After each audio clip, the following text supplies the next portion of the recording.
Hello friends, अस्सलाम वालेकुम। मैं हूं आपका दोस्त हाफिज़ तारिक मेडिसिन वाला। फ्रेंड्स, आज की इस वीडियो में हम बात करेंगे हाइपोथायराइडिज्म के बारे में। फ्रेंड्स, हाइपोथायराइडिज्म एक ऐसी कंडीशन है जिसमें हमारा thyroid gland thyroid hormones secrete नहीं कर पाता। तो इन रिज़ल्ट हमारी बॉडी में थायराइड हार्मोन्स की डिफिशिएंसी हो जाती है और हमारी बॉडी हाइपो मेटाबॉलिक स्टेट में चली जाती है। क्योंकि थायराइड हार्मोन्स का जो मेन फंक्शन है हमारी बॉडी में वो है बेसल मेटाबॉलिज्म को कंट्रोल करना।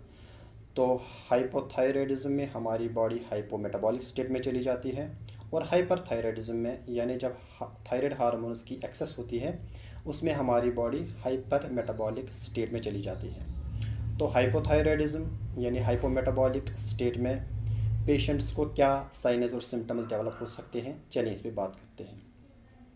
हाइपोथायराइड पेशेंट जो है ये साइनस और सिम्टम्स लेके क्लिनिक पे आता है।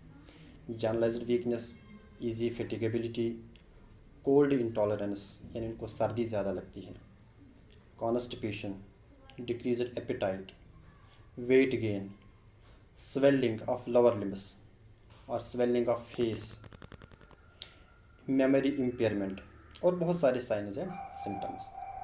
इसके बाद बात करते हैं कि हाइपोथायराइडिज्म के काजेज़ क्या हैं।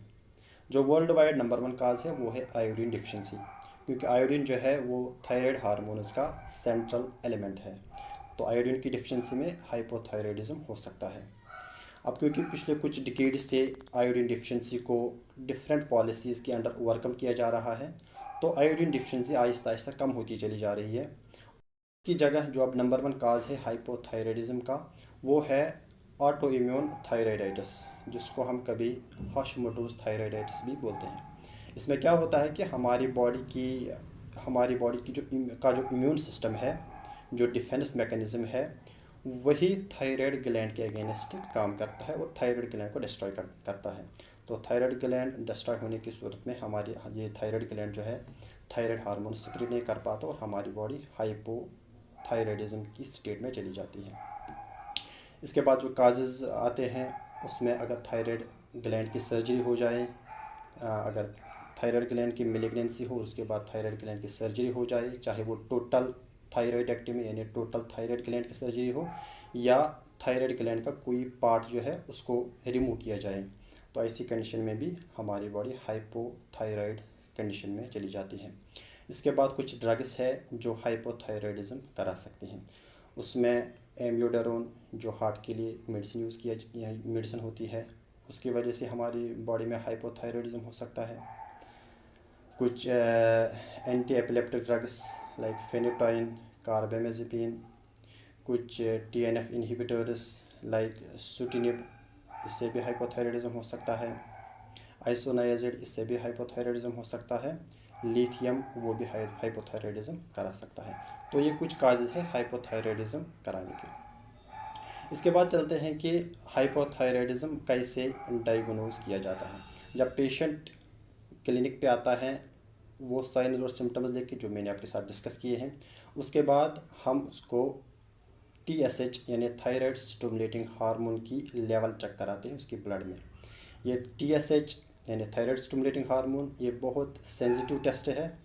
इसकी लेवल जब नॉर्मल रेंज से ज़्यादा आती है तो हम हाइपोथायराइडिज्म डायग्नोज करते हैं, और इसकी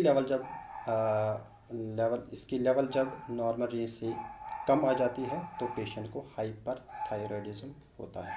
तो हाइपोथायराइडिज्म में TSH लेवल जो है वो नॉर्मल रेंज से ज़्यादा होती है। इसके साथ साथ हम थायराइड हार्मोन जिसको हम T4 से भी डेजिग्नेट करते हैं, उसकी फ्री लेवल जो प्लाज्मा में फ्री लेवल होती है जिसको हम बोलते हैं फ्री T4, उसकी लेवल भी चेक कराते हैं। तो हाइपोथायराइडिज्म में उसकी लेवल यूजुअली कम होती है नॉर्मल रेंज से। तो ऐसे हम हाइपोथायराइडिज्म को डायग्नोज करते हैं। इसके बाद ट्रीटमेंट ऑफ हाइपोथायराइडिज्म। नेचुरली हमारी बॉडी में थायराइड हार्मोन्स की डिफिशिएंसी है, तो इस डिफिशिएंसी को दूर करने के लिए हमें बाहर से थायराइड हार्मोन्स देने पड़ते हैं। इसको बोलते हैं थायराइड हार्मोन रिप्लेसमेंट। उस थायराइड हार्मोन का नाम है लेवोथायरॉक्सिन यानी T4। वो हम रिप्लेस करते हैं और पेशेंट को प्रेस्क्राइब करते हैं। यूजुअली इसकी डोज होती है 1.5 टू 1.8 माइक्रोग्राम पर केजी पर डे। ये सिंगल डोज में दी जाती है यूजुअली हम पेशेंट को एडवाइस करते हैं कि वो अर्ली मॉर्निंग खाली पेट ब्रेकफास्ट से ऑलमोस्ट 1 घंटा पहले ये डोज़ ले लें, क्योंकि फूड जो है वो इसकी अब्जॉर्प्शन में प्रॉब्लम करती है।